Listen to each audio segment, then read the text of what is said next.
نستعينه ونستغفره ونعوذ بالله من شرور أنفسنا ومن سيئات أعمالنا من يهده الله فلا مضل له ومن يضلله فلا هادي له وأشهد أن لا إله إلا الله وحده لا شريك له وأشهد أن محمدا عبده ورسوله يا أيها الذين آمنوا اتقوا الله حق تقاته ولا تموتن إلا وأنتم مسلمون يا أيها الناس اتقوا ربكم الذي خلقكم من نفس واحدة وخلق منها زوجها وبث منهما رجالا كثيرا ونساء واتقوا الله الذي تساءلون به والأرحام إن الله كان عليكم رقيبا يا أيها الذين آمنوا اتقوا الله وقولوا قولا سديدا يصلح لكم أعمالكم ويغفر لكم ذنوبكم ومن يطع الله ورسوله فقد فاز فوزا عظيما أما بعد فإن خير الحديث كتاب الله وخير الهدي هدي محمد صلى الله عليه وسلم وشر الأمور محدثاتها وكل محدثة بدعة وكل بدعة ضلالة وكل ضلالة في النار أعوذ بالله من الشيطان الرجيم بسم الله الرحمن الرحيم قاف والقرآن المجيد بل عجبوا أن جاءهم منذر منهم فقال الكافرون هذا شيء عجيب أإذا متنا وكنا ترابا ذلك رجع بعيد قد علمنا ما تنقص الأرض منهم وعندنا كتاب حفيظ بل كذبوا بالحق لما جاءهم فهم في أمر مريج أفلم ينظروا إلى السماء فوقهم كيف بنيناها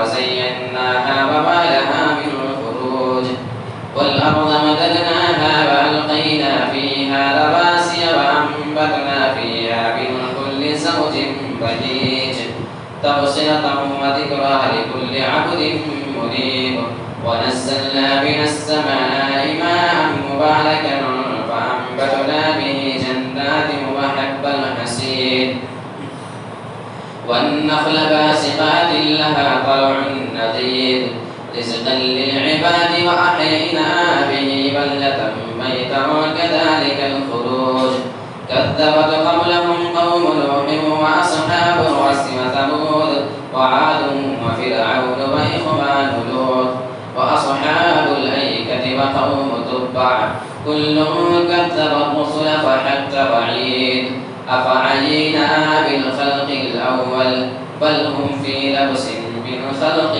جديد قال الله تبارك وتعالى في كلامه المجيد بسم الله الرحمن الرحيم إن عدة الشهور عند الله 12 شهرا في كتاب الله يوم خلق السماوات والأرض فلا تظلموا فيهن أنفسكم سورة التوبہ آیت نمبر 36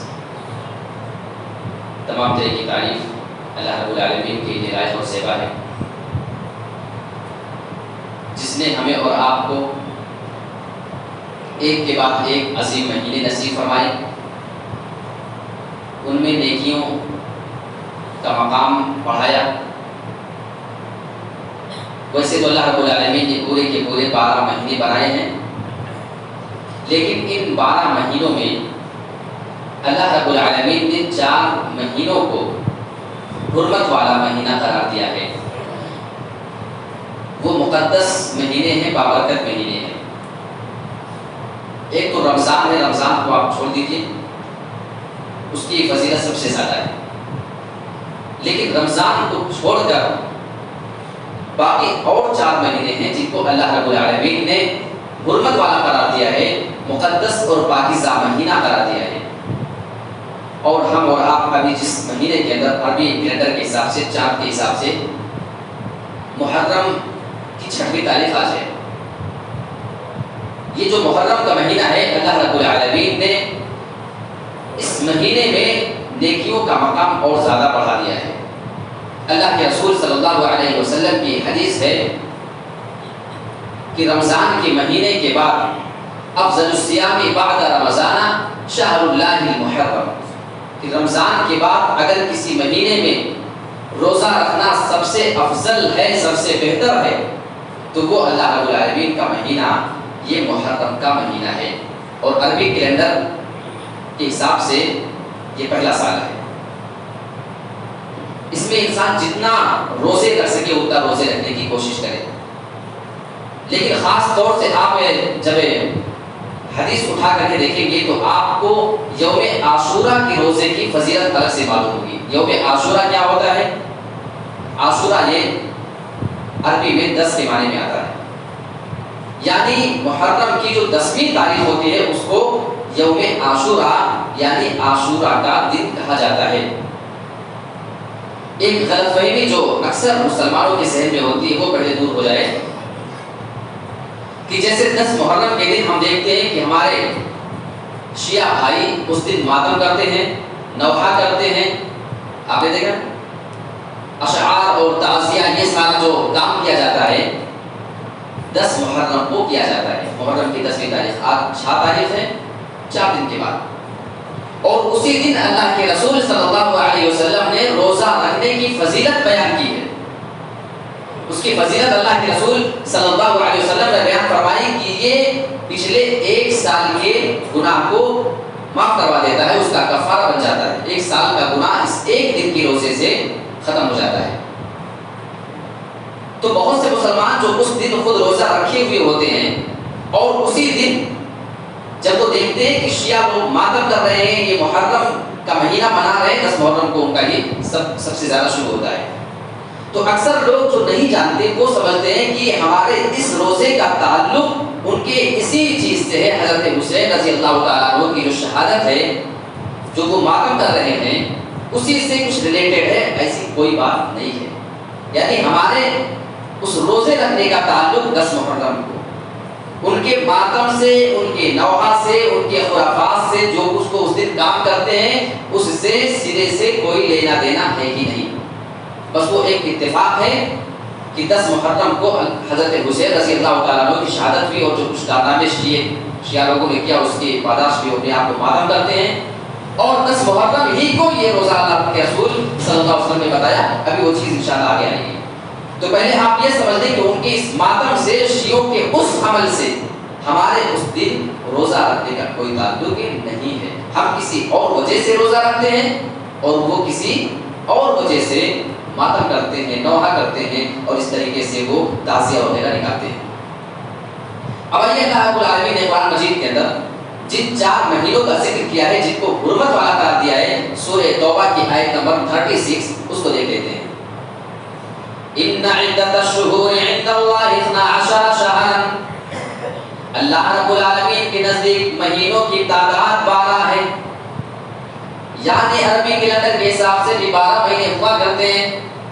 آپ اگر انگریزی کیلنڈر کو دیکھیں اس میں بھی 12 مہینے ہوتے ہیں. اور بھی بہت سارے حساب سے آپ دیکھیں، ایک مہینہ دوسرے حساب سے لیا جاتا ہے. چیت، بیساکھ، جیٹھ، آষاڑھ، ساون. شاید آپ لوگ جانتے ہیں کہ یہ دیہاتوں میں چلتا ہے. سنا کہیں چیت، بیساکھ، جیٹھ، آষاڑھ، ساون، بھادو، کوار، کارتک، اگن، پوس، ماگھ، پھاگن. آپ سن رہے ہوں گے کہ یہ میں کیا کہہ رہا ہوں. یہ ایک مہینے کی تعداد ہے 12 جو دیہاتوں میں چلتا ہے. ٹھیک ہے. اور ایک مہینہ جو آپ کا جنوری فروری چلتا ہے، اور ایک مہینہ عربی کا جو محرم، صفر اور یہ رمضان وغیرہ جس کو آپ جانتے ہیں، ذوالقعدہ، ذوالحجہ، جو عربی کیلنڈر کے حساب سے. تو 3 طریقے سے اور سبھی میں مہینوں کی تعداد 12 ہی ہے. اللہ رب العالمین نے فرمایا کہ مہینوں کی تعداد اللہ کے نزدیک 12 ہے. اور کب سے ہے؟ یوم خلق السماوات والارض، جس دن اللہ رب العالمین نے زمین اور آسمان کو پیدا کیا. یعنی شروع دن سے ہی ان مہینوں کی تعداد 12 رہی ہے. لیکن اللہ رب العالمین فرما رہا ہے کہ ان میں 4 مہینے حرمت والے ہیں. منہا اربعۃ حرم، 4 مہینے جو ہم نے عربی کے حساب سے بنائے، اللہ کہہ رہا ہے ان کے 4 مہینے حرمت والے ہیں۔ حرمت کا مطلب وہ مقدس مہینے ہیں، بابرکت مہینے ہیں۔ اللہ رب العالمین فرما رہا ہے فلا تظلموا فیہن انفسکم، خاص طور سے ان 4 مہینوں میں تم اپنے آپ پر ظلم نہ کرو۔ ظلم کرنا کیا ہوتا ہے ابھی اس کو حدیث کی روشنی میں اور قرآن کی روشنی میں دیکھیں گے، لیکن یہ 4 مہینے ہیں کون سے؟ آئیے اس کو ذرا صحیح بخاری کی حدیث، ابو ہریرہ رضی اللہ تعالیٰ عنہ اس حدیث کے راوی ہیں، بیان کرتے ہیں کہ اللہ کے رسول صلی اللہ علیہ وسلم نے ارشاد فرمایا السنۃ 12 شہرا، اللہ رب العالمین نے مہینوں کی جو تعداد بنائی ہے وہ 12 ہے، 4 مہینے اس میں حرمت والے ہیں، 3 لگاتار کنٹینیو پیدل پہ آتے ہیں۔ ابھی جو 2 مہینے گزرے ذوالقعدہ ذوالحجہ جو 11 اور 12 نمبر پہ آتے ہیں وہ 2 لگاتار، اور ایک محرم جو پہلا شروع ہو رہا ہے تو کنٹینیو ہوا نا، 11واں اور 12واں ہوا، اس کے بعد جو پہلا اس کے بعد ہی شروع ہو گیا، تو 3 کنٹینیو لگاتار آتے ہیں، اور ایک مہینہ ورجب گزر، ایک مہینہ رجب کا ہے الذی بین جمادہ و شعبان، جو جمادہ اور شعبان کے مہینے کے بیچ میں آتا ہے۔ ایک مسلمان کو پتہ ہی نہیں چلتا ہے کہ محرم کب آیا، محرم تو کچھ جان جاتے ہیں یہ شیعہ لوگ جو کچھ کرتے ہیں اور جو ہم روزہ رکھ لیتے ہیں ہے نا، اور رمضان جان جاتے ہیں، اس کے علاوہ ایک مسلمان کو کچھ پتہ ہی نہیں چلتا ہے کہ کب یہ حرمت والے مہینے آئے، کب سر سے گزر گئے، کچھ خبر نہیں ہوتی ہے، جبکہ ان میں نیکیوں کا مقام اللہ رب العالمین نے بڑھایا ہے۔ یہ ہم مسلمانوں کی ذمہ داری ہے کہ عربی کیلنڈر کے حساب سے اپنے آپ کو بھی چلائیں، تاکہ جب وہ مہینے آئیں ان کی زیادہ عبادت آپ کریں گے تو اس میں نیکی کرنے کا آپ کو زیادہ ثواب ملے گا، یہ اس کا فائدہ آپ کو ملے گا۔ 4 مہینے کوئی معمولی، آپ صرف رمضان جانتے ہیں نا، رمضان کے علاوہ اور 4 ہیں جن میں نیکی کرنے کا مقام اللہ رب العالمین نے زیادہ کیا ہوا ہے۔ جی تو یہ ہو گیا۔ اب آئیے ہم یہ دیکھ لیتے ہیں کہ ظلم کیا ہوتا ہے، کس ظلم سے اللہ رب العالمین نے منع کیا ہے۔ ظلم کا مطلب یہ ہے، پہلی بات تو یہ ہے کہ ویسے 12 مہینے میں ظلم نہیں کرنا ہے، لیکن چونکہ یہ جو 4 مہینے اللہ رب العالمین نے گروائے ہیں یہ حرمت والے اور مقدس پاکیزہ بابرکت مہینے ہیں، اس لیے خاص طور سے اس میں ظلم اور ایسی کوئی چیز نہ کی جائے جس سے آپ کی نیکیوں پہ فرق پڑنے والا ہو۔ اب یہ ظلم سے مراد کیا ہے؟ اللہ رب العالمین قرآن مجید سورہ بقرہ آیت نمبر 217 217 نمبر آیت میں ارشاد فرماتا ہے سورہ بقرہ کی یسألونک عن الشہر الحرام قتال فیہ، اے میرے رسول یہ آپ سے حرمت والے مہینے میں قتال کرنے کے بارے میں سوال کرتے ہیں کہ اس میں لڑائی جھگڑا کرنا کیسا ہے۔ قل فیہما، قل اے میرے رسول آپ فرما دیجئے قتال فیہ کبیر، اس میں قتال کرنا، لڑائی جھگڑا کرنا یہ بہت بڑا گناہ کا کام ہے۔ ہم مسلمانوں کے یہاں کیا ہوتا ہے، جس طریقے سے ہم نارمل مہینے میں ہمارے حالات ہوتے ہیں ایک دوسرے سے چھڑپ لڑائی جھگڑا وغیرہ، اسی طریقے سے ہمارے سارے مہینے چلتے رہتے ہیں، ہم کو پتہ نہیں چل پاتا ہے کہ حرمت والے مہینے کون سے آئے کون سے گزر گئے، جبکہ خاص طور سے اگر کوئی انسان اس میں لڑائی جھگڑا قتال کرتا ہے تو اس کی قباحت اور اس کا جرم اور زیادہ بڑھ جاتا ہے۔ جب ہم اس کو سمجھیں گے تب ہم اس چیز سے اپنے آپ کو بچانے کی کوشش کریں گے، اور جو یہ گناہ سے اللہ رب العالمین نے منع کیا ہے۔ اور دوسرا مطلب یہ ہے کہ ایک تو اپنے آپ کو گناہوں سے محفوظ رکھو۔ گناہ کا نقصان کیا ہوتا ہے معلوم ہے؟ گناہ جو ہے انسان کے دل پر سیاہی بٹھا دیتا ہے۔ جب انسان کنٹینیو گناہ کرتا ہے نا، اور اسی چیز کا ذکر اللہ رب العالمین نے قرآن مجید سورہ مطففین آیت نمبر 14 کے اندر اس کا ذکر کیا ہے، 14 نمبر آیت میں سورہ مطففین کے اندر اسی گناہ کا اللہ نے ذکر کیا ہے۔ کلا بل ران علی قلوبہم ما کانوا یکسبون، بلکہ ان کے دلوں پہ ان کے گناہوں کی وجہ سے جو یہ دنیا میں غلط کام کیا کرتے ہیں، گناہ کا کام کیا کرتے ہیں، اس کی بنا پہ ان کے دلوں پہ زنگ پڑ چکا ہے، سیاہی پڑ چکی ہے۔ اور ترمذی کی روایت اللہ کے رسول ارشاد فرماتے ہیں اس روایت اس آیت کے متعلق، جب ایک مومن بندہ گناہ کرتا ہے اور وہ گناہوں سے جب توبہ کر لیتا ہے، جب وہ گناہ کرتا ہے تو اس کے دل پر ایک سیاہ نقطہ پڑ جاتا ہے۔ یاد رکھیے جب آپ گناہ کرتے ہیں، مومن کا یہاں اللہ کے رسول نے نام لیا، تو ایک سیاہ بلیک نقطہ آپ کے سینے پر آ کے وہ لگ جاتا ہے، آپ کے دل پر لگ جاتا ہے۔ لیکن اگر وہ بندہ جب توبہ کر لیا کرتا ہے، اپنے گناہوں سے معافی مانگ لیتا ہے، تو اللہ رب العالمین اس نقطے کو دھو دیتا ہے، صاف کر دیتا ہے. لیکن اگر یہ مومن بندہ برابر گناہ کرتا جائے، اس سے توبہ نہ کرے، معافی نہ مانگے، اگر وہ کنٹینیو گناہ کرتے جاتا ہے تو یہ سیاہی، یہ کالا نقطہ اس کے دل پہ بڑھتا چلا جاتا ہے. اور اللہ کے رسول نے فرمایا یہ وہی وہ نقطہ ہوتا ہے، وہی وہ سیاہ روشنائی ہوتی ہے جس کا ذکر اللہ رب العالمین نے قرآن پاک میں کیا ہے. کلا بل ران علی قلوبہم ما کانوا یکسبون. ان کے گناہوں کی وجہ سے ان کے دلوں پہ سیاہ نقطہ پڑ چکا ہے، کالا نقطہ پڑ چکا ہے. لہذا مسلمان کو جب کبھی بھی دیکھے کہ ہماری زندگی میں گناہ ہو رہا ہے تو فوراً اس سے توبہ کر لینا چاہیے. اس کا فائدہ کیا ہوگا کہ جو نقطہ آپ کے دل پہ پڑا ہے اس کو اللہ رب العالمین کھو دے گا. بہت سے لوگ کنٹینیو گناہ کرنے کے عادی ہوتے ہیں. اس کا سب سے بڑا نقصان یہ ہوتا ہے کہ ان کے دل پہ پھر ہدایت کی بات کام نہیں کرتی ہے. تو اس سے پتہ چلا یہ ترمذی کی روایت تھی. اور اسی طریقے سے گناہ کا ایک اور نقصان آپ کو بتاؤں. جو انسان گناہ کرتا ہے نا تو اس کی زندگی کو اللہ رب العالمین تنگ کر دیتا ہے. جی ایک بہت بڑا نقصان اس کا ہے کہ اللہ رب العالمین اس کی زندگی کو دشوار بنا دیتا ہے. آپ اٹھا لیں قرآن مجید اور دیکھیں وَمَنْ أَعْرَضَ عَنْ ذِكْرِي فَإِنَّ لَهُ مَعِيشَةً ضَنْكًا. جو بندہ میرے ذکر سے اعراض کرتا ہے تو ہم اسے قیامت اس کی زندگی کو تنگ کر دیں گے، اس کی زندگی کو ہم دشوار بنا دیتے ہیں. وَنَحْشُرُهُ يَوْمَ الْقِيَامَةِ أَعْمَى. اتنا ہی نہیں، دنیاوی زندگی بھی اس کی ہم تنگ کرتے ہیں اور قیامت کے دن جب اس کو اٹھائیں گے تو اندھا کر کے اٹھائیں گے. جب وہ بندہ قیامت کے دن اٹھے گا وہ دیکھا گا کہ میری آنکھ کی بینائی کیوں نہیں دکھائی دے رہی ہے، مجھے اللہ رب العالمین نے یہاں پہ اندھا کر کے کیوں اٹھایا ہے. سوال کرے گا قال لما حشرتنی اعمی. اے میرے پروردگار تو نے مجھے اندھا کیوں کر دیا آج. تب اللہ رب العالمین اس آدمی کو جواب دے گا قال كذلك اتتك آیاتنا فنسیتها. آج تو سوال کرتا ہے کہ میں نے تجھے اندھا کر کے کیوں اٹھایا ہے. دنیا میں تیرے پاس میری آیتیں آیا کرتی تھی، میری نشانیاں تیرے پاس آیا کرتی تھی. فنسیتها تو اس کو بھلا دیا کرتا تھا، چھوڑ دیا کرتا. وَكَذَلِكَ الْيَوْمَ تُنْسَى. اور آج اسی طریقے سے تجھے بھی بھلا دیا جائے گا، چھوڑ دیا جائے گا. یعنی اگر کسی نے قرآن کی آیتوں کی بے حرمتی دنیا میں کی ہوگی، اگر اس کو جان بوجھ کر کے چھوڑا ہوگا، ہدایت کو ایکسپٹ نہیں کیا ہوگا تو اللہ رب العالمین اس بندے کو قیامت کے دن یہ حال کرے گا کہ اس کو اندھا کر کے اٹھائے گا اور اسے بے حال چھوڑ دے گا. اس کا کوئی مدد کرنے والا وہاں پہ نہیں ہوگا. ابھی جو محرم کے مہینے کی بات چل رہی ہے، آپ اس میں جانتے ہیں کہ نوحہ اور ماتم ہمارے شیعہ بھائی کرتے ہیں. اس مہینے کے متعلق، اس چیز کے متعلق اللہ کے رسول صلی اللہ علیہ وسلم نے فرمایا تھا. صحیح مسلم کی روایت ہے کہ 4 کام ایسے ہیں جس کو میری امت کبھی چھوڑنے پہ تیار نہیں ہوگی. ایک حسب نسب کی بنا پہ فخر کرنا کہ میں فلاں خاندان کا، میں فلاں خاندان کا، تو فلاں خاندان کا.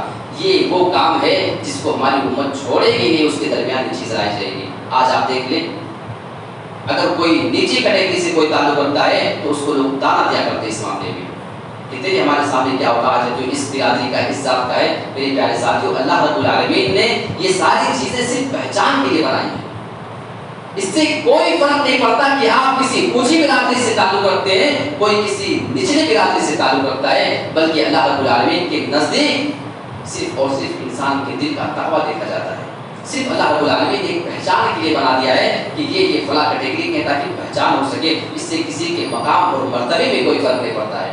لیکن آج ہمارے یہاں اگر کوئی دوسری برادری کا ہے تو اس کے گھر میں کوئی رشتہ کرنا گوارا نہیں کرتا ہے. اللہ کے رسول نے اسی چیز کو بیان کیا صحیح مسلم کے اندر کہ 4 کام ہیں، ان میں سے ایک کام ہے حسب کی بنا پہ انسان کا فخر کرنا، وہ کبھی انسان چھوڑ نہیں سکتا ہے. اور دوسری چیز کسی کے نسب میں تانا زنی کرنا. کوئی فلاں نسب کا، فلاں خاندان کا ہے، اس کے بارے میں تانا دیتے رہنا، بولی بولتے رہنا، یہ کام بھی انسان کبھی چھوڑے گا نہیں. اور ستاروں کے ذریعے احوال معلوم کرنا، آج بھی دیکھیں بہت سارے لوگ اس چیز کے اور زمانے سے چلا آ رہا ہے. اور چوتھی چیز اللہ کے رسول نے فرمایا نوحہ کرنا، ماتم کرنا، گریبان چاک کرنا، گال میں تماچے مارنا. نوحہ جس کو کہتے ہیں جو کہ محرم کے مہینے میں خاص طور سے ہمارے شیعہ بھائی کرتے ہیں. اللہ کے رسول نے فرمایا کہ یہ وہ کام ہے جس کو وہ انسان چھوڑے گا نہیں، کرتا رہے گا. اور اللہ کے رسول نے اسی حدیث میں آگے بیان فرمایا کہ اگر کوئی عورت نوحہ کرے اور مرنے سے پہلے اگر وہ توبہ نہ کر لے تو قیامت کے دن جب وہ عورت اٹھے گی تو اس حال میں اٹھائی جائے گی کہ تارکول کی قمیص اس کے جسم پر ہوگی. تارکول جانتے ہیں؟ جو آپ کے روڈ پہ کالے کلر کی وہ چیز ڈالی جاتی ہے نا، وہ گٹی وغیرہ کو پکڑنے کے لیے، کیا بولتے ہیں آپ کے تارکول؟ وہ تارکول ہوتا ہے، یعنی اس کی قمیص اس کے جسم پر پہنائی جائے گی. آپ سوچیے کہ اس عورت کا کیا حال ہوگا. اور خارش کا لباس، یعنی جو کھجلی کا لباس ہوگا اس کے جسم پر وہ سزا کے طور پہ پہنا دی جائے گی. یہ صحیح مسلم کی روایت بتا رہی ہے. اور ایک دوسری روایت سے بخاری کے اللہ کے رسول نے فرمایا لیس منا من لطم الخدود وشق الجیوب ودعا بدعوۃ الجاہلیہ. اس بندے کا مجھ سے کوئی تعلق نہیں ہے جو ماتم کرتے ہوئے، نوحہ کرتے ہوئے اپنے گالوں پہ تماچے مارتا ہو. کسی کے یہاں انتقال ہو گیا، لوگ نوچتے نا، سر نوچتے، سینے پہ آئے کیا ہوگا، گالوں پہ تماچے مار رہے ہیں. اللہ کے رسول نے صحیح بخاری کے اندر فرمایا کہ ایسے بندے کا مجھ سے کوئی تعلق نہیں ہے. غم کرنا موت کے وقت یہ الگ چیز ہے، لیکن ماتم کرنا، گریبان نوچنا اور گالوں پہ تماچے مارنا، الٹے سیدھے جملے بیان کرنا، اس چیز کی ہماری شریعت میں اجازت نہیں دی گئی ہے. بلکہ ہمارے اسلام کی تعلیم ہے کہ ایک انسان ایسے موقع پہ صبر سے کام لیا کرے. ایک صحابی تھے، صحیح بخاری کی روایت ہے، حضرت ابو موسیٰ اشعری رضی اللہ تعالیٰ عنہ. وہ کافی بیماری میں مبتلا تھے، خشی تاری ہو گئی، بے ہوش ہو گئی وہ، اور ان کا سر ان کی بیوی کے ران پہ تھا، ان کے پیر پہ تھا، اور وہیں پہ وہ پڑے گئے تھے. ان کی بیوی زور زور سے چیخ مار کر کے رونے لگی، بیان کر کے. اس وقت وہ خاموش رہے، کچھ نہیں بولے. لیکن جب ٹھیک ہو گئے، شفا یاب ہوئے، اس کے بعد انہوں نے کہا کہ میں ایسی عورت سے، ایسے انسان سے برات کا اعلان کرتا ہوں، یعنی میرا اس سے کوئی تعلق نہیں جس سے اللہ کے رسول نے برات کا اعلان کیا ہو. اللہ کے رسول نے برات کا اعلان کیا کہ گال کے تماچے مارنے والی، نوچنے والی، نوحہ کرنے والی، شور مچانے والی، اس سے ہمارا کوئی تعلق نہیں ہے. آپ نے اپنی بیوی کو اس وقت متنبہ کر دیا کہ یاد رکھنا تو میری محبت میں ایسا کر رہی ہے، لیکن اگر تو ایسا کام کرے گی تو میرا اس سے کوئی تعلق نہیں ہے، میں اس کا ذمہ دار نہیں ہوں. لہٰذا ہمیں بھی اپنے گھر میں ان ساری چیزوں کی تعلیم دینے کی ضرورت ہے. مصیبت آئے تو مصیبت کو مصیبت کی طریقے سے ایکسیپٹ کیا جائے. شور مچانا بہت زیادہ ایڈوانس اور ایکسٹرا چیزیں. بعض جگہوں پہ تو سننے میں آتا ہے کہ بھاڑے پہ رونے والوں کو بلا لیا جاتا ہے، سنیں گے نہیں؟ بعض جگہوں پہ کرائے پہ رونے والے اور رونے والیوں کو بھی بلا کر کے کام کروایا جاتا ہے. تو ان ساری چیزوں کی اسلام کے اندر کوئی گنجائش نہیں ہے. اچھا، یہ جو محرم کا مہینہ ہے نا، یہ بہت مبارک مہینہ ہے، لیکن ہمارے شیعہ بھائی اس مہینے کے اندر ایک بہت غلط کام کرتے ہیں. ویسے تو ان کی زندگی میں آپ دیکھیں تو دنیا بھر کی آپ کو کمیاں نظر آئے گی، لیکن ایک اور کام جو وہ کرتے ہیں نا، صحابہ کو گالی دیتے ہیں. سنا کہ نہیں آپ نے؟ حضرت ابو بکر صدیق رضی اللہ تعالیٰ عنہ کو، حضرت عمر فاروق، عثمان غنی، ان سارے صحابہ کو، حضرت عائشہ رضی اللہ تعالیٰ عنہ کو ایک ایک کا نام لے کر کے ان پر لعنت کرتے ہیں. نعوذ باللہ من ذالک. یہ شیعہ وہ قوم ہے، میں آپ کو بتاؤں، جس کا عقیدہ یہ ہے کہ اللہ رب العالمین نے حضرت جبرائیل کو بھیجا تھا کہ نبوت حضرت علی رضی اللہ تعالیٰ عنہ کے پاس لے کر کے جاؤ، لیکن حضرت جبرائیل غلطی سے محمد کے پاس نبوت لے کر کے چلے گئے. یہ وہ قوم ہے جس کا عقیدہ ہمارے رسول کے بارے میں یہ ہے. جی، تو اگر ایسی قوم صحابی کو گالی دیتی ہے تو پھر اس کے لیے کوئی حیرت کی بات نہیں ہے. ٹھیک ہے، تو اس قوم کا یہ رویہ اور یہ نظریہ سراسر حدیث کے خلاف ہے. صحیح بخاری کی روایت اللہ کے رسول صلی اللہ علیہ وسلم نے ارشاد فرمایا لا تسبوا اصحابی، اے لوگوں تم میرے صحابہ کو گالی مت دینا. دیکھیے اسی زمانے سے اللہ کے رسول کو ڈر تھا کہ کہیں لوگ گالی نہ دیں صحابہ کو، جبکہ صحابہ وہ ہیں کہ قرآن مجید میں مثال اللہ نے دی ہے کہ اگر ایمان لانا ہے تو ان کی طرح لاؤ، ہے نا. مثال اللہ رب العالمین نے قرآن میں دیا ہے فَإِنْ آمَنُوا بِمِثْلِ مَا آمَنْتُمْ بِهِ، اے میرے رسول کے صحابہ ان کو ویسے ہی ایمان لانا چاہیے جیسے تم لائے. ایک معیار اور کسوٹی اللہ نے قرار دیا ان کے ایمان کو. لیکن آج ہمارے شیعہ بھائی انہیں صحابہ کو گالیاں دے کر کے اپنے آپ کو نہ جانے کیا ثابت کرنا چاہتے ہیں. اللہ کے رسول ارشاد فرماتے ہیں لا تسبوا اصحابی، اے لوگوں تم میرے صحابہ کو گالیاں مت دینا. سیدھا ترجمہ ہوگا گالی مت دینا، کیونکہ اللہ کے رسول کو اندازہ تھا کہ بعد میں آنے والے لوگ میرے صحابہ کو گالیاں بھی دیں گے، برا بھلا بھی کہیں گے، لعن طعن بھی کریں گے. آپ جا کر کے ان کی محفلوں میں دیکھیں ایک ایک صحابی کا نام لے کر کے گالی دی جاتی ہے. اللہ کے رسول کی ارشاد فرماتے ہیں فوالذی نفسی بیدہ، اس ذات کی قسم جس کے ہاتھ میں میری جان ہے، لو انفقتم مثل احد ذهبا، اگر تم میں سے کوئی آدمی احد پہاڑ کے برابر میں سونا خرچہ کر ڈالے ولا نصيبه, اور میرا صحابی اگر ایک مٹھی یا آدھی مٹھی جو خرچہ کر دے اللہ کے راستے میں تو تمہارے احد پہاڑ کے برابر سونا خرچہ کرنا اس صحابی کے ایک مٹھی جو خرچہ کرنے کے برابر نہیں ہو سکتا ہے. یہ مقام اللہ رب العالمین کے رسول نے صحابہ کی بیان کی ہے. احد پہاڑ آپ سونا خرچہ کر دو, ایک صحابی صرف اتنا جو خرچہ کر دے, اس کا اتنا جو خرچہ کرنا اللہ کو زیادہ محبوب ہے آپ کے احد پہاڑ کے سونے کے خرچہ کرنے سے بھی زیادہ. لیکن آج ان صحابہ کو لوگ کھلے عام گالیاں دیتے ہیں, اور اللہ کے رسول نے اپنے صحابہ کو اس امت کے لیے امان قرار دیا ہے. جی, اللہ کے رسول صلی اللہ علیہ وسلم کی حدیث ہے کہ میں اپنے صحابہ کے لیے امان ہوں. جب میں اس دنیا سے چلے جاؤں گا تو میری امت کے اوپر آزمائشیں آ جائیں گی, میرے صحابہ کے اوپر آزمائشیں آ جائیں گی. اور اسی طریقے سے میرے صحابہ میری امتیوں کے لیے امان ہیں. جب تک یہ زندہ ہے ہماری امت سیف ہے. جب یہ لوگ چلے جائیں گے دنیا سے تو ہماری امتیوں کے اوپر طرح طرح کی مشکلیں اور مصیبتیں آ جائیں گی, پریشانیاں آ جائیں گی. صحیح مسلم کی روایت ہے, امام نووی رحمۃ اللہ علیہ اس حدیث کی شرح کرتے ہوئے لکھتے ہیں کہ جب تک اللہ کے رسول صلی اللہ علیہ وسلم زندہ تھے اس وقت تک صحابہ کے اوپر ان کی پریشانیاں نہیں آئی, لیکن جیسے ہی اللہ کے رسول کا انتقال ہوا صحابہ پر آزمائش اور پریشانیاں تکلیفیں چاروں طرف سے آ کر کے کرنے لگی.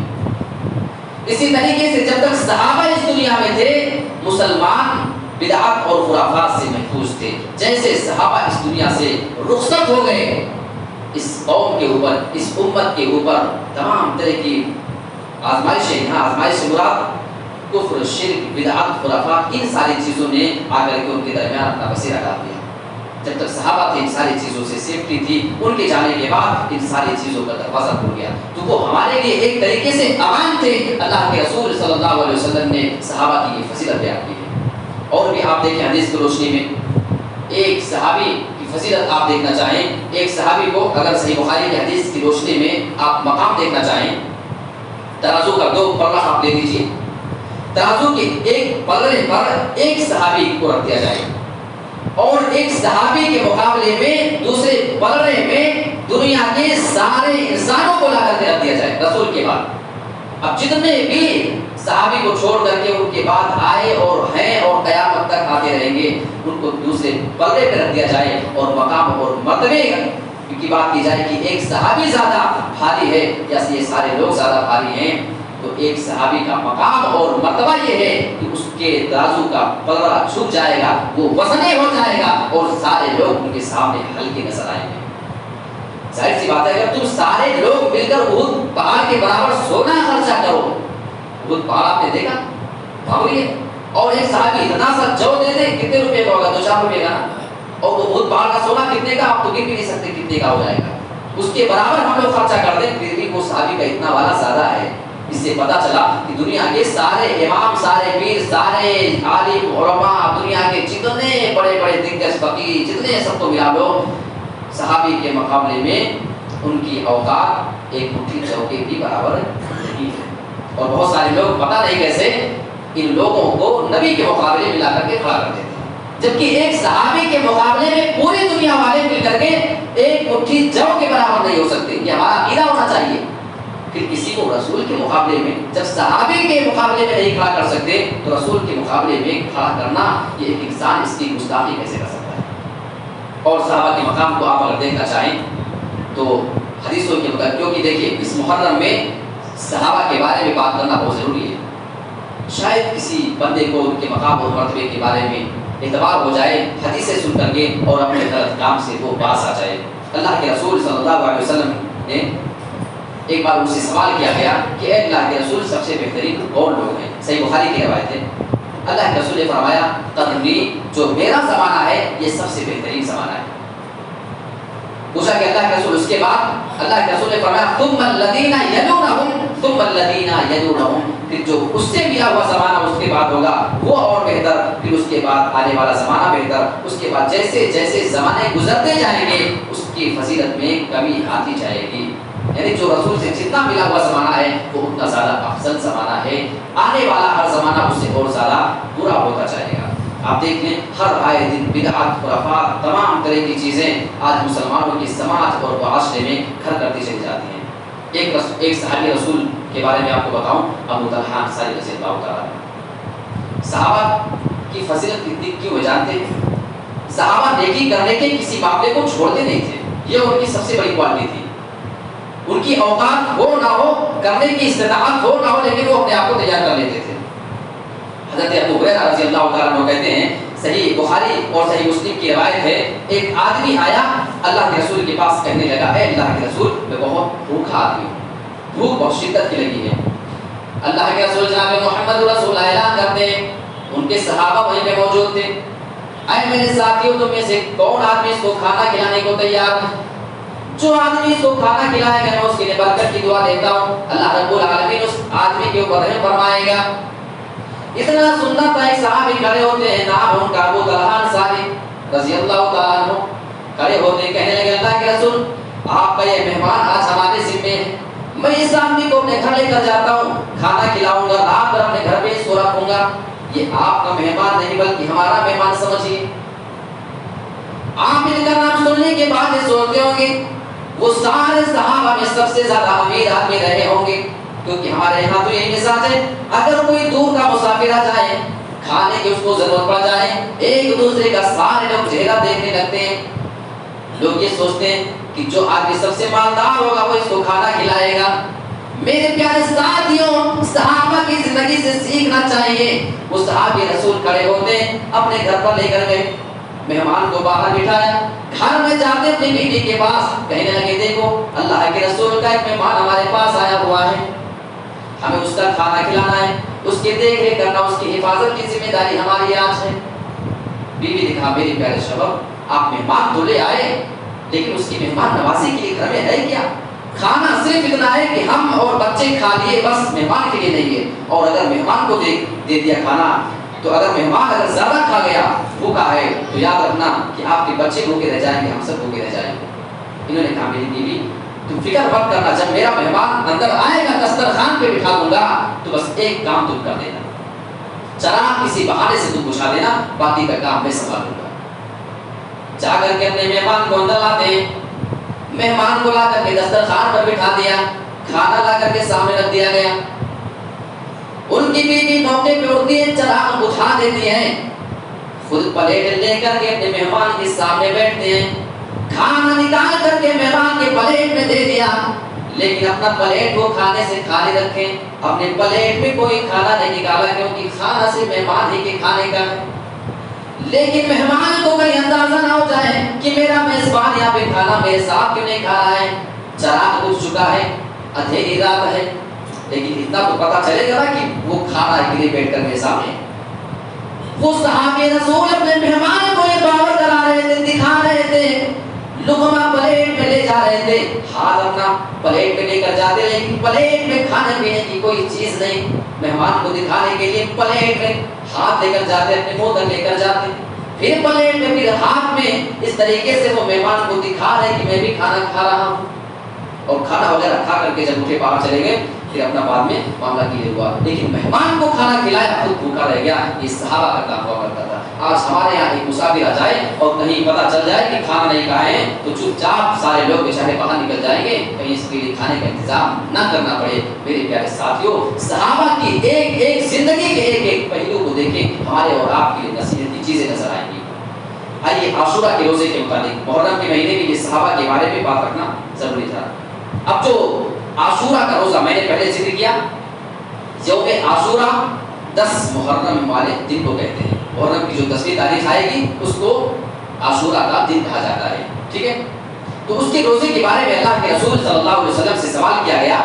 حضرت ابو قتادہ رضی اللہ تعالیٰ عنہ کہتے ہیں کہ یوم عاشورہ کے بارے میں اللہ کے رسول سے سوال کیا گیا کہ اس کی فضیلت کیا ہے۔ اللہ کے رسول نے فرمایا جو کفر السنۃ الماضیہ، ایک سال کے پچھلے گناہ کا کفارہ بن جاتا ہے، صرف ایک دن کا روزہ، یہ ایک دن کا روزہ ایک سال کے پچھلے گناہ کو معاف کروانے کے لیے کافی ہے۔ یہ موقع چھوڑنا نہیں مسلمانوں، خواتین مرد جتنے بھی ہیں، جن کو یہ دن میسر آ جائے تو اس دن کا روزہ ضرور رکھنا، کیونکہ یہ آپ کے لیے ایک بہت بڑا آفر بن کر کے آیا ہے۔ آپ کے ایک سال کے پچھلے چھوٹے چھوٹے جتنے گناہ وہ سارے کے سارے معاف ہو جائیں گے۔ لیکن افسوس ہے کہ اس دن روزہ رکھنے کے بجائے اس کو خرافات کا کھانے پینے کا دن بنا لیا گیا. شیعہ بھائیوں کو دیکھیے پوری محفل جڑتی ہے، کھانے پینے کے پکوان بنتے ہیں، پتہ نہیں چل پا رہا ہے وہ بیچارے تو حضرت حسین رضی اللہ تعالیٰ عنہ کی شہادت کا دن مناتے ہیں. سمجھ میں نہیں آتا ہے کہ یوم شہادت منا رہے ہیں یا یوم ولادت منا رہے ہیں، پیدائش کا دن منا رہے ہیں یا پھر وہ غم کا دن منا رہے ہیں. ان کے اس رویے سے کوئی بات کلیئر ہو نہیں پاتی. جبکہ اللہ کے رسول کی حدیث کو اگر دیکھا جائے تو صحیح مسلم کی حدیث تھی کہ 1 سال کے پچھلے گناہ اس سے معاف ہو جاتے ہیں. تو ہمیں بھی اس چیزوں کا خیال کرنا چاہیے. جب اللہ کے رسول صلی اللہ علیہ وسلم مدینہ میں آئے پہلی بار تو یہودیوں کو دیکھا کہ وہ اس دن کی بہت تعظیم کرتے ہیں، اس دن وہ روزہ رکھتے ہیں. صحیح بخاری کی روایت ہے. اللہ کے رسول نے سوال کیا کہ تم ایسا کیوں کرتے ہو؟ انہوں نے کہا کہ یہ ایک ایسا دن ہے یوم عاشورہ، محرم کی 10ویں تاریخ. اس میں اللہ رب العالمین نے حضرت موسیٰ کو اور ان کی قوم کو فرعون سے نجات دیا تھا، اور فرعون کو اور اس کی لشکر کو، اس کی قوم کو ڈبو دیا تھا سمندر میں. تو اسی خوشی میں حضرت موسیٰ علیہ السلام نے اس دن روزہ رکھا تھا. تو ہم بھی ان کی سنت کو اپناتے ہوئے روزہ رکھتے ہیں. اللہ کے رسول نے ارشاد فرمایا فَنَحْنُ أَحَقُّ مِنْكُمْ بِمُوسَىٰ، ہم موسیٰ علیہ السلام کی اس بات کی پیروی کرنے کے تم سے زیادہ حقدار ہیں. اللہ کے رسول نے فرمایا کہ آئندہ سے ہم بھی روزہ رکھیں گے. آپ نے وہ روزہ رکھا. اللہ کے رسول کو بتایا گیا کہ اللہ کے رسول صلی اللہ علیہ وسلم آپ جو اس دن کا روزہ رکھتے ہیں تو یہودی بھی اس دن کا روزہ رکھتے ہیں. یہ صحیح مسلم کی حدیث ہے جو اتنی بات ہے. تب اللہ کے رسول نے فرمایا کہ ہر چیز میں اللہ کے رسول کی عادت ہوتی تھی کہ یہودیوں کی مخالفت کی جائے، کیونکہ بہت بری قوم یہودیوں کی گزری ہے. اللہ کے رسول ہر معاملے میں یہودیوں کی مخالفت کرنا پسند کیا کرتے تھے. صحابہ نے بتایا اللہ کے رسول اس دن یہودی بھی روزہ رکھتے ہیں. اللہ کے رسول نے ارشاد فرمایا کہ انشاءاللہ آنے والا جو سال ہوگا اگلے سال میں 9ویں تاریخ کا بھی روزہ رکھوں گا. یہ صحیح مسلم کی حدیث ہے. لیکن صحابہ کہتے ہیں، حضرت عبداللہ ابن عباس رضی اللہ تعالیٰ عنہ جو اس حدیث کے راوی ہیں، کہتے ہیں کہ اگلا سال آنے سے پہلے ہی اللہ کے رسول صلی اللہ علیہ وسلم کا انتقال ہو گیا، دنیا سے چلے گئے. آپ کو آنے والا وہ سال مل نہیں پایا. لیکن اللہ کے رسول نے خواہش ظاہر کی تھی کہ 10 کے ساتھ میں 9 کی تاریخ کا روزہ ملا کر کے رکھوں گا. اس لیے ہم مسلمان، چونکہ اللہ کے رسول کا ارادہ تھا آپ اگر پاتے تو رکھتے ضرور، اس لیے ہم مسلمان 10 کے ساتھ ساتھ 9 تاریخ کا روزہ بھی ملا کر کے رکھتے ہیں. اگر کوئی 10 کے ساتھ 9 کا روزہ نہ رکھ سکے تو 10 کے ساتھ 11 کا روزہ ملا لے. یعنی کسی بھی طریقے سے یہودیوں کی مخالفت ہونی چاہیے.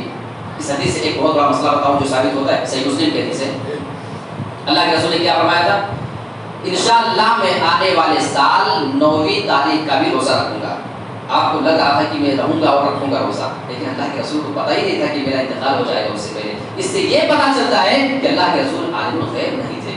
آپ کو اتنا بھی نہیں معلوم تھا کہ وہ سال آنے سے پہلے میں انتقال کر جاؤں گا. اس سے یہ عقیدہ پتہ چلتا ہے کہ اللہ کے رسول عالم الغیب نہیں تھے. تو یہ چند باتیں میں نے آپ کو محرم کے مہینے کے متعلق جو بیان کرنے کی کوشش کی ہے، صحیح حدیث اور قرآن کی روشنی کے مطابق اللہ رب العالمین ہمیں اس مہینے میں زیادہ سے زیادہ نیکیاں کرنے کی توفیق عطا فرمائے. اور ویسے بھی اس محرم کے مہینے میں 9-10 کے علاوہ بھی اگر آپ زیادہ روزہ رکھیں تو اللہ کے رسول کی حدیث ہے کہ رمضان کے بعد اگر سب سے افضل کسی مہینے میں روزہ رکھنا ہے، اللہ کو پسندیدہ ہے، تو وہ یہی محرم کا مہینہ ہے. اللہ رب العالمین ہم تمام مسلمانوں کو صحیح حدیثوں کے مطابق اور قرآن کی آیتوں کے مطابق اپنے عقیدے کی اصلاح کرنے کی توفیق عطا فرمائے. زیادہ سے زیادہ ان مبارک مہینوں میں نیکیاں کرنے کی توفیق عطا فرمائے. ہمیں ہمارے تمام نیکیوں کا بہترین صلہ عطا فرمائے اور ہمارے گناہوں سے ہمیں جلد سے جلد توبہ کر لینے کی توفیق عطا فرمائے.